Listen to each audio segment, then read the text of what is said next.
Oi, oi. Welcome to a Diary of a HR Man.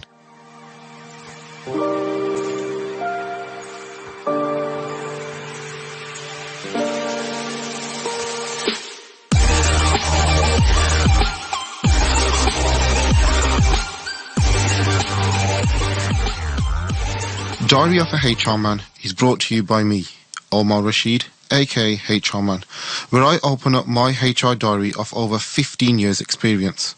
The purpose? For SME business owners to resonate, reflect, learn and get guidance on their HR and people problems. So sit back, relax and let's get right to it. The HR man. You know, most people go into business and dream about having a successful business, about becoming a well-renowned and reputable brand, being respected within the business community, and having a workforce that goes the extra mile and that is loyal and trustworthy.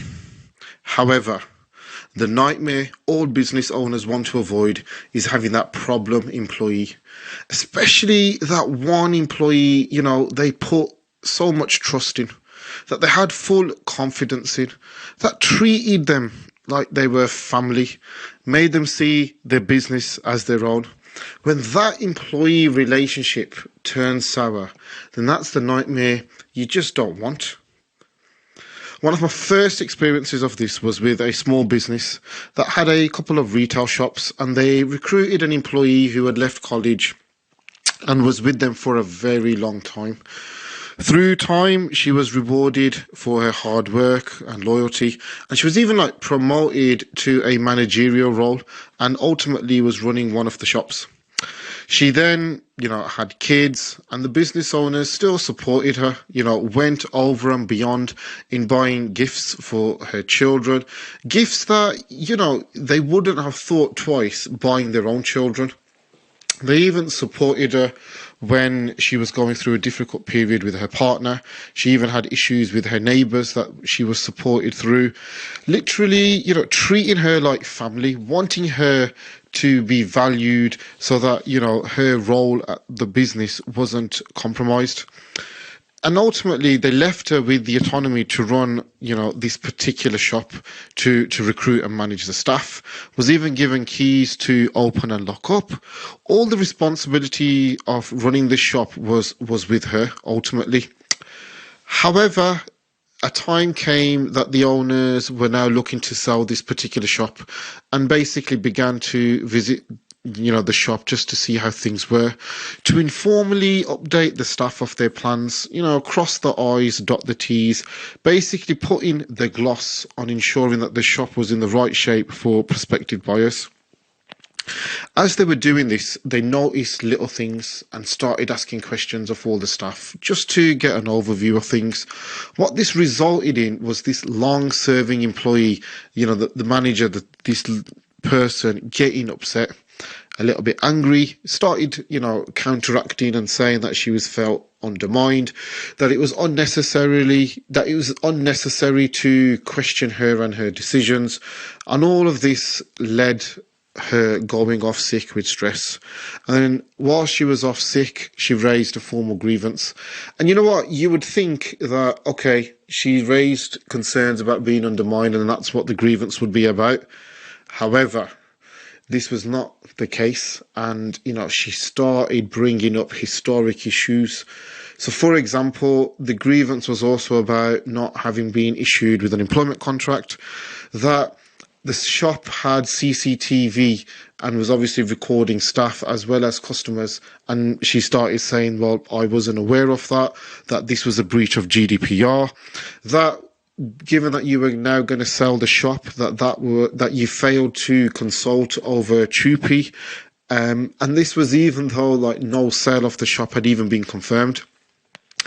And she even raised issues around that there were times where her wages were delayed and that this was done on purpose. And all of these issues that previously were were never an issue, that were never raised, that normally she just accepted, and maybe one or two other employees they just accepted.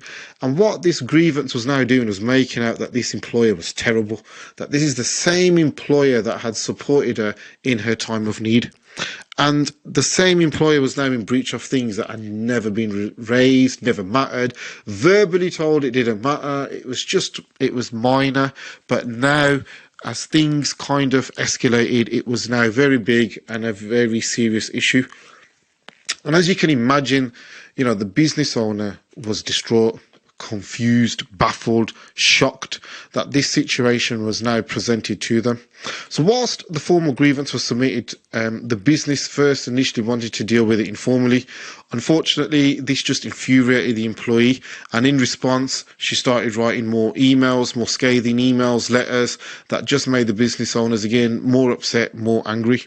So eventually the grievance was concluded on a formal basis, and there were some recommendations, but generally the issues were unfounded. Naturally, she had the right to put in a grievance appeal, and that's what she did, and even that was not upheld. In the end, the employee resigned, and an employment tribunal claim then was presented to the business owner. And the employment tribunal claimed disability discrimination due to her mental health, that it was constructive dismissal. Now, don't get me wrong, there were, some failings by the business. It wasn't all plain sailing, and a lot of it centered around the lack of key documentation and implementation of legal processes and procedures that you would have expected, to be implemented in some shape or form. So ultimately, the business had two choices. One, to fight the claims and go to court and leave it in the hands of the judge, or come to some sort of a settlement agreement. Either way, it was going to be a costly outcome, and in the end, taking everything into account, the business, for commercial reasons, decided that actually, a settlement agreement was the best way forward. So a few takeaways from this scenario. Firstly, regardless of your relationship with an employee or employees in general, have the basics in place. Contracts of employment being issued, some basic policies and procedures that are also documented, especially those that have legal requirements and sanctions, things like, your GDPR, your privacy statements, etc. Any verbal agreements that you make, follow up in writing. It doesn't have to be a formal letter, just an email will suffice as well. More importantly, no matter how much you trust an employee, you still have to monitor the work. Granted, it's easy and it's convenient for you to kind of leave them to it. However, standards can slip, and that trust is unfortunately abused, and that's where more problems are unearthed in the future. Finally, when there are any formal processes that are raised, look, just deal with them in a timely manner. Don't leave them to be dragged out any further. And that could be, either dealt by people internally, or you may use external HR people. So another example I'll give you is a family-owned business that grew very quickly. The business was overseen by the father, and he had a deputy that over time became an invaluable employee. And, this employee became his right-hand man, and he had the trust and freedom to kind of do what they wanted. Unfortunately, the dad became unwell. And while they were receiving treatment, this employee, essentially oversaw the business. And this was from recruiting to managing staff, overseeing the finances, dealing with suppliers. And this was for, a fair period, as the father was, recovering and quite unwell. In the end, the father stepped down from the business, and then one of his sons took over. And the son, who was also a director initially in the business, continued to lean on this employee, and for a period of time, again, gave them the reins of over all things operational, financial, dealing with customers and suppliers. And the employee was obviously very grateful for this, and a time had come then that he wanted to then take a couple of weeks of annual leave, and then obviously the son stepped in properly into the business. And what the son then noticed was that whilst the other employees had some skills and knowledge, access to systems to a certain level and certain information was only left in the hands of this employee that was trusted, and this employee now who was on annual leave. And the son, rightly so, felt that, look, this can't be right. We can't have a situation where one employee had so much knowledge, so much intelligence, so much information and access to systems, because it posed a risk to the company. Whilst the employee was also on leave, the son had a meeting with the accountant to go through things and noticed certain irregularities within the finances and invoices. And what he noticed was a couple of new suppliers and invoices that had increased over time. And digging deeper, not all of those services were being provided. What transpired was, a couple of these suppliers, two of these suppliers, one was actually the employee's partner's business, and the other supplier was a family relative's business. So the son knew that, look, this wasn't right, and therefore something had to be done, and he needed to look into getting rid of this employee, but they couldn't until they had all the knowledge dumped out of him and onto other employees. And this is when things got interesting. The employee was reluctant to knowledge dump, to relinquish responsibilities, access to systems, and the relationship over time slowly became strained. Accusations of bullying were even made. Things reached a boiling point when the son terminated the contracts of those two suppliers, and those two suppliers being, the partner and the family relative. Luckily for the business, this employee resigned, and the business still managed to function. The son then started giving more responsibility, more of the other staff, who then in return became more motivated and felt more valued. Looking back, I seriously think that this was a close call for this business, as it could have been far worse and far more costly. The employee could have gone off sick, could have cited stress, anxiety, bullying, raised a grievance, similar to the first example I gave you. And maybe he felt that he could save face and not bring his family into it with the agreements that they had with their businesses. Also, the great thing about humans, we are all different. His personal circumstances may be different, and he didn't feel the need to fight for this further.